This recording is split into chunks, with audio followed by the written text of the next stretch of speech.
Jaguar Wright has just revealed how Diddy caught AIDS after being involved with 20 different men while in jail, and reports are coming in that Diddy is crying and yelling to be let out.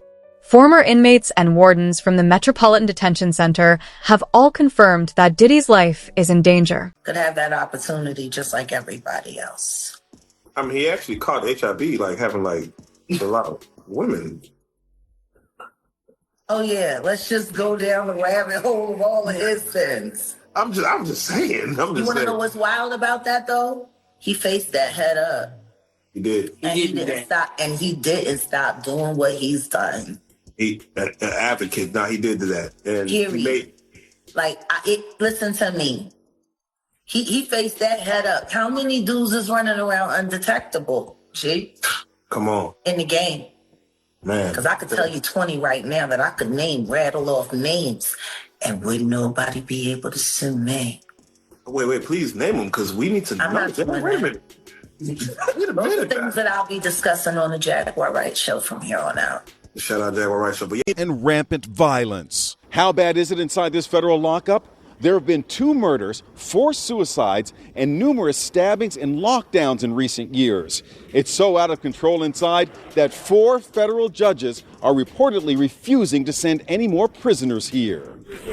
Donald Trump's former fixer, Michael Cohen, spent a harrowing year in federal custody. He says for someone used to a life of luxury like Diddy, prison life is a severe shock. You have a desk, you have a plastic chair, you have your bed with a 1.5-inch mattress, no pillow, and you also have a locker. So you basically have 3 feet by 5 feet to move around. So you have a basic 15 square feet. It is a horrible, horrible place. Diddy's lawyers were so eager to keep him out of jail, they offered his palatial $48 million home in Miami Beach and his private jets as bail. Today, they are even offering to restrict female visitors to his homes, except for his mother, daughters, and the mothers of his children if he is released. They told the judge the jail he was being sent to is dreadful, dirty, inhuman, and an ongoing tragedy. How's your dad doing?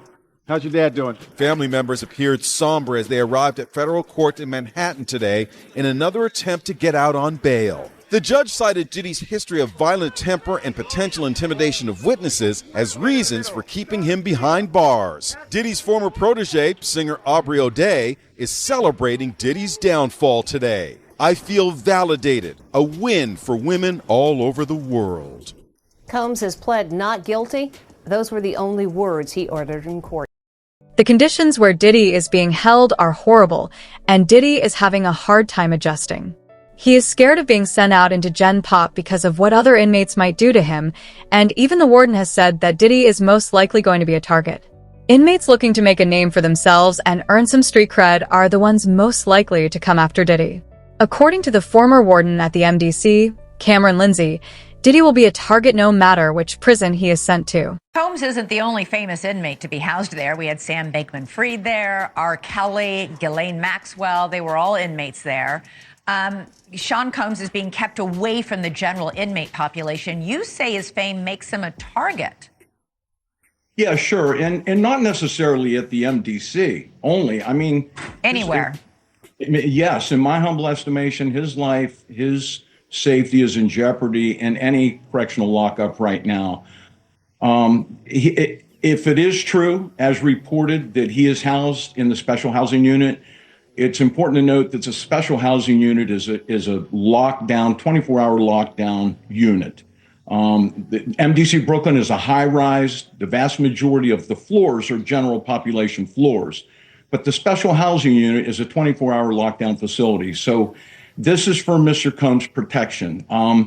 His incredible worldwide celebrity combined with the allegations, the charges now, and indictment, of course, of acts of violence against women make him a very attractive target. All right.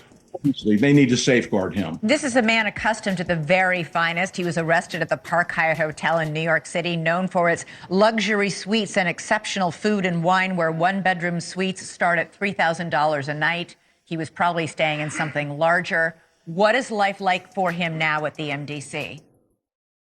I would say 100% total culture shock. The MDC is I've used the word austere a lot, but it is. It's austere, it's strict, it's impersonal, it's cold, and it is a very tough place to be detained. An ex-inmate who was held at the MDC has also weighed in and said that several inmates are lining up to take a shot at Diddy the first chance they get. P.S. get raped in prison and even killed. This is the same prison where Jeffrey Epstein died, and there's a good chance that Diddy might get hurt too. Right now, Diddy is being held in protective custody, where he spends over 23 hours under supervision. Diddy had a breakdown or meltdown over the holidays when he is still at MDC behind bars. What do you make of those reports? Could he have had this meltdown?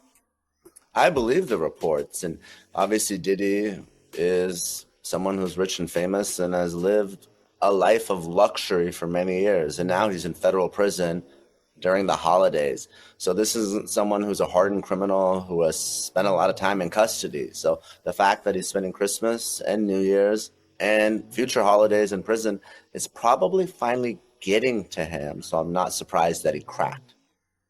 You're right. It's definitely a change of tune from his lavish mansions and the holiday season to what he's experiencing right now.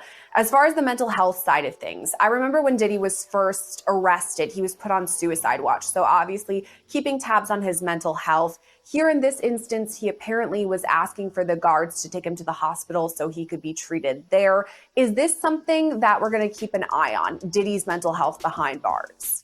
I think so. And obviously, we haven't seen him, but your colleague Elizabeth has reported that, he looks like he's lost some weight and he has some more gray and white hairs. I think it's taken a toll on him. And I think that he expected for some reason that he would be out on bond. And obviously that hasn't happened. There were 3 different bail applications that were denied by 3 different judges, and ultimately they withdrew their appeal. So now that it's hitting him that Diddy's going to be in custody at least until May 2025, I think he's just having a tough time coming to terms with it. Because like you said, here's someone that had multiple private jets, homes in New York, Miami, Los Angeles, and all of a sudden his only home is his prison cell, and he's not getting the Christmas dinner with his family that he had. And we all saw the video of him having to spend his birthday in prison as well. The Metropolitan Detention Center, where Diddy is being held, is considered to be one of the worst detention centers for criminals like Diddy. Diddy isn't a hardened criminal, but he's been sent to live with some incredibly dangerous people. Originally, Diddy thought that he would only be staying for a week or 2, but now, after Diddy's bail has been denied 3 different times, he looks like he's going to be behind bars for at least the next 5 months, until his trial in May. There's no VIP section, there is no concierge, only conmen, killers, and kingpins. MDC is so bad, federal judges have questioned the harsh conditions for those here awaiting trial. So bad I was here 2 years ago during a cold spell, reporting on detainees with no heat, pounding on windows for help. There was even a congressional inquiry. But take the word of a former inmate I spoke with who goes by Esco. It's terrible. The food is terrible. Of course, the inmates are terrible. The guards are terrible. The conditions are terrible. It's just terrible. The inmates that you're surrounded around, just in general, a lot of them are brought up on pretty heavy federal indictments, right? So just in terms of the atmosphere there, it's just certainly one that no one wants to be in. Combs was placed in a special housing unit and on suicide watch, the standard protocol for high-profile celebrity detainees. The disgraced mogul was denied bail by 2 separate judges. His attorney, Mark Agnifilo, asked the court to transfer him to the federal detention section at the Essex County Jail, but the judge deferred to the Bureau of Prisons. Federal trial attorney Philip Hamilton says lockdown can mean a lot less time to prepare your defense. In terms of fighting their case, it just makes it all the more difficult, because now in terms of you being able to communicate with your attorney, you are at the realms of just what's going on with respect to the facility. Is it on lockdown? Is the facility letting visitors in? Detainees on suicide watch wear tearaway paper hospital-style garments and rubber shower shoes. The isolation may be the worst part for Combs. It's being done for his protection in the violence-prone facility. He will have no bunkie. He's probably not going to have any contact with any other inmates. So for him, it's going to be a little different than for a person like me, where I will go in, I will go through process and intake, and then they'll assign me a cell, and I'll have a bunkie or a cellmate, and I'll be in population. For him to be able to get out at this point, it just doesn't look good. So breaking news right now, Larry, I am just getting word. People magazine says it's got a source on the inside that tells them that P. Diddy's on suicide watch tonight. Do your sources confer the same information? Are they saying it was possible? Hey, real quickly, all that commissary stuff, he's not getting any of that because people in the SHU have an abbreviated list. So he's out of luck. No stake for him. Yeah, he is on suicide watch. This guy thought he would have went home. All of a sudden, he didn't get bond. Remember, the first night that he was there, he was like an overnight guest. When they called his bond hearing, now they checked him into the system, and reality has hit him. And I understand that he has a shrink coming by his cell to see him several times a day. And now there's talk about putting him in, it's like a bubble. It's like a cell that has like a plexiglass wall in it where they have inmates watching you. That's actually their job, to keep an eye on the inmates that are on suicide watch. Another error that I guess some warden told you this. There are sentenced inmates there. They're called cadre inmates. They don't have to be white collar inmates, but they're doing maintenance on the building. And the problem why there's a lot of violence there, they have housing units. And they're mixing bank robbers, drug dealers, rapists with white collar people. And this is why Diddy, he can't go into a regular housing unit because somebody will take him out for sure. Somebody's going to get a lot of street credibility out of this. People that are doing substantial time that know they're never getting out. They'll just kill the guy. No questions asked. You think that they'd suck up to him because he's got a lot of money, and if he ever does get the commissary options, he would be able to help them. Some people do because I got to wrap it real quick. Okay, some people do think that Diddy can help him, but this guy's going to be locked up forever. His case will probably take at least 3 years to litigate. He'll stay at MDC. There's rumors that he wants to go to Essex County Jail in New Jersey because he doesn't like MDC. He's a Marshals inmate. There's no way they're going to transfer him back and forth, I don't know, several times a week, 6 Marshals to do it. Jersey. He's out of luck. Listen, I'm going to have you back. I'm going to have you back. I have so many more questions for you, but we've had a lot of breaking news in this.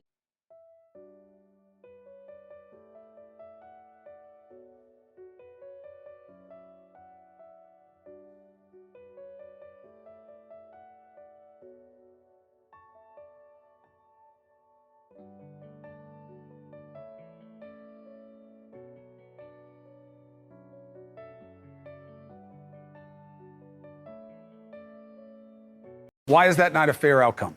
What he did here is on a magnitude of unlike anybody else you could imagine. A week after these public searches were televised, he gave us his passport. His children gave us his passport. He then paid off the mortgage entirely on his Miami home, $18 million. It's instructive that he's going to have a bail package ready so that if he was arrested, he would have something ready so that he could get out the next day and show the judge he's taking this very seriously, which he is, which is why 12 days ago, Chris, when we thought there's an indictment that may be coming, he flew to New York the very next day. And that's an extraordinary move for a defendant who's been under investigation that he's been aware of for at least 6 months. He has done everything somebody under investigation can do. I can't think of anything else that he could have done. He's fighting. He's innocent, and he's going to be able to show it. His team has said, we're going to put together the proposed bail package. A $50 million bond, co-signed by him, his mom, his sister, the mother of his oldest daughter, and his 3 adult sons. It's going to be secured by the equity in his property in Miami, Florida. Home detention, his passport will be surrendered. The government said that's insufficient. They said, look at the charges, look at the weight of the evidence that I just mentioned. They said they have allegations that he and his associates were trying to tamper with witness testimony last year so that they wouldn't cooperate with the government. What do you take away about who has the stronger argument in terms of bail?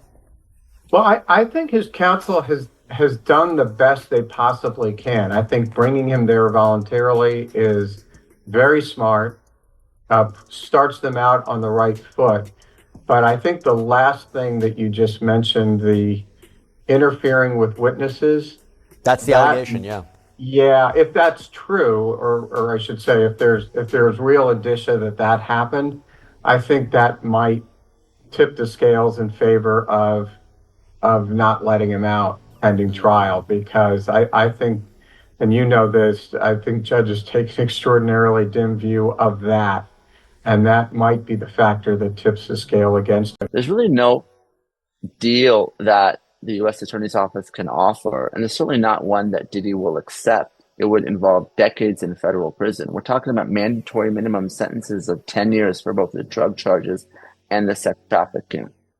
So we know that Diddy has fought charges before. There were state charges, there were gun-related, the nightclub shooting with J-Lo, but he's going to dig in his heels, and this case is going to trial. So if you're prosecutors, you really want to make sure that your evidence is bulletproof before you go down.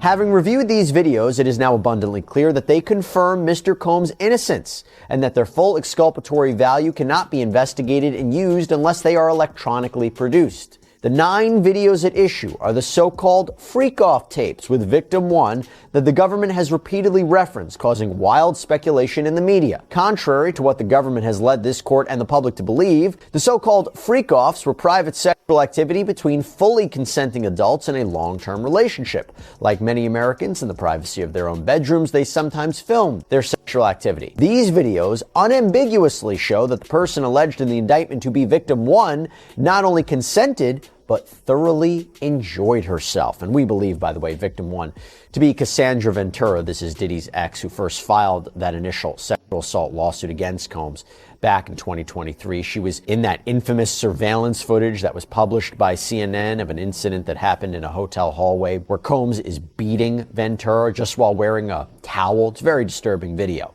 He argues the videos don't show any orgies or celebrities or violence or coercion or threats or manipulation or evidence of anyone being under the influence of drugs, that this is not sex trafficking.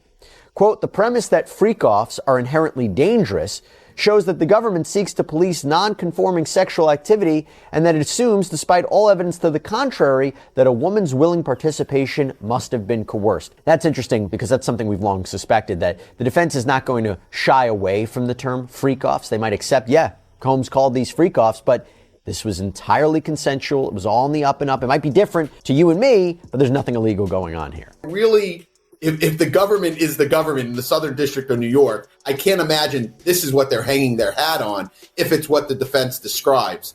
It's like one of those things that when you have a weakness in a case, the government has to decide how they're going to use that. My guess is they're going to use it to show that there were sex workers, that these sex workers were paid. I would imagine that they have the sex workers that are in the video to come in and describe what was going on or what happened before they went on tape, whether or not they had drugs or alcohol or anything else, whether or not Cassie had drugs or alcohol, whether or not there was a discussion between Sean, Combs, and Cassie before the tape started. So Right. I think that the tape is going to be one portion of it, but the testimony of either the sex workers that were in the video and or Cassie is going to kind of tie it together. That's my guess.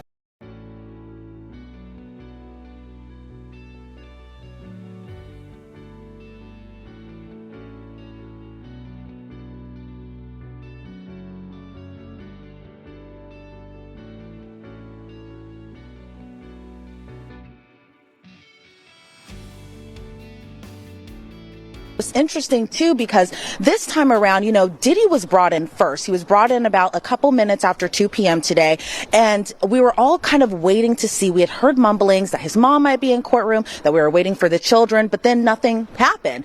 But then, in another twist and turn, the children do walk in, but this time it was a lot smaller bunch than it was the last time. So last time you're having all of Diddy's children, except with the exception of Love, who is just a 2-year-old child, so she wasn't at court, but you had all of Diddy's children there except Love.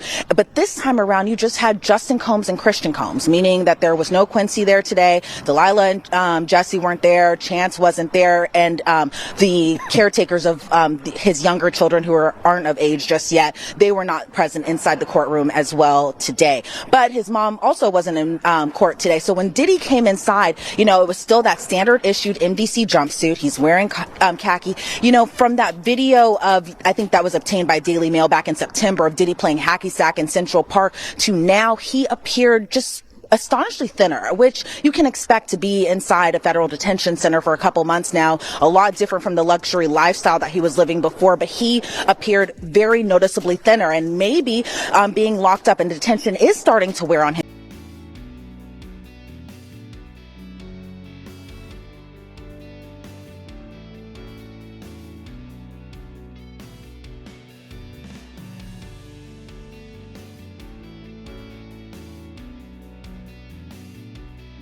According to a report from the Daily Mail, that's why Diddy had a breakdown. A person close to him apparently said, quote, spending the holidays behind bars was a nightmare for him. If we're to believe all this, Diddy had a meltdown in his cell and begged the guards to take him to the hospital for observation, but they refused. This same friend or person told the Daily Mail, quote, he eventually managed to calm himself down with the meditation technique he's been using while he's been behind bars. It took him a few hours of deep breathing and focusing to get out of the bad space he was in, but he finally managed it. This isn't the first time Diddy's mental health has come into question while he's been at MDC. When he first arrived, he was on suicide watch, which the U.S. Department of Justice National Institute of Corrections describes as supervisory precautions taken for suicidal inmates that require frequent observation. Diddy's suicide watch was only temporary, though. He was housed in a special protective unit of the jail after that for the first few weeks of his stay. But Diddy right now is in Gen Pop, meaning general population, the place where majority of the inmates stay. And that's where he apparently had this meltdown over the holidays. Yeah, that makes sense. But you knowing Diddy personally, do you think it's possible he might take his life? It takes a certain individual to prepare himself to do a lot of years in jail. From the lifestyle that he had, I'm not saying that he can't. I just don't see him able to do time behind bars. Maybe if he'd be in a camp type situation, that's a possibility. But based on the lifestyle and what he's done and what he's accomplished, if he had to go behind those bars for a lot of years, I think that he may commit suicide. He'd do an Epstein. Why do you think he didn't pull a Russell Simmons and leave the country? They was watching him, bruh. They was watching him. And then I think that he had to turn over his passport. Even if you own your own private jet, they have a system up there whereas that they supposed to check your passport and anything that you need to fly as if you were flying commercial.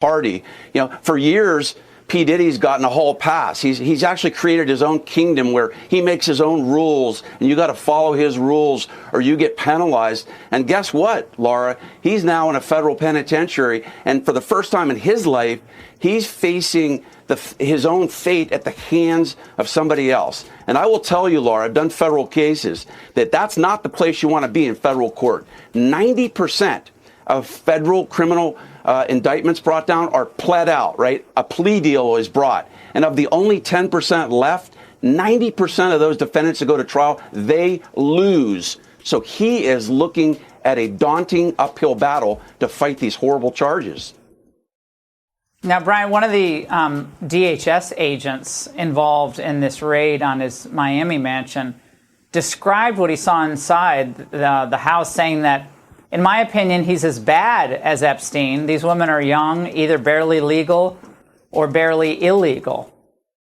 Brian, this sounds like he was a monster. Yeah, Laura, I will tell you that this indictment was very detailed, by the way, too. Your viewers should know there were over 300 subpoenas served, over 50 witnesses interviewed. Why is that important? Because the federal prosecutors aren't going to be leveling an indictment like this unless they have ammunition and they have cause to bring it. And the core issue at this case, which the feds have to prove, which it's looking like they can, is that P. Diddy essentially controlled these women, that he threatened them with stopping the money that he was paying them, that he spiked their drinks with drugs. That's been alleged in the indictment. And that he basically told them, I'm going to ruin your life unless you engage in these freak-offs. And that's really what the prosecutors got to prove. And if you've got some victims coming forward to talk about that, you've got financial records that prove that, travel itinerary that proves that, P. Diddy has very little defense. And I got to tell you, Laura, if this guy wants to fight these charges, he's going to have to step up and walk into a courtroom and talk about it. If he doesn't testify in this case, he is dead on arrival. Well, who else is on these tapes? I mean, will the tapes ever see the light of day? I mean, that's what everybody's talking about. Who else is there? It's like with the Epstein, his pleasure island. Who else? Who went? Who was there? What's the manifest? But Brian, chances 1 being least likely, 10 being most likely. Will we learn of other celebrities that were at these freak-offs? Yeah, I think you've got an 8 or a 9 for a likelihood you're going to hear about it. Why? Because there are going to be more indictments coming down, Laura. That's an important point here, because he's being charged with racketeering and conspiracy. You're going to have, well, let's start on the inner circle. You're going to have former bodyguards. You're going to possibly have former musicians that he was with. You've got personal assistants that are going to be, they're already talking about this. Some of those are likely to be charged. And then guess what? If you've got some music moguls that are sending women over to these alleged freak-offs, then you've got some top people that are going to start crumbling too, because they're all part of what's called this criminal enterprise.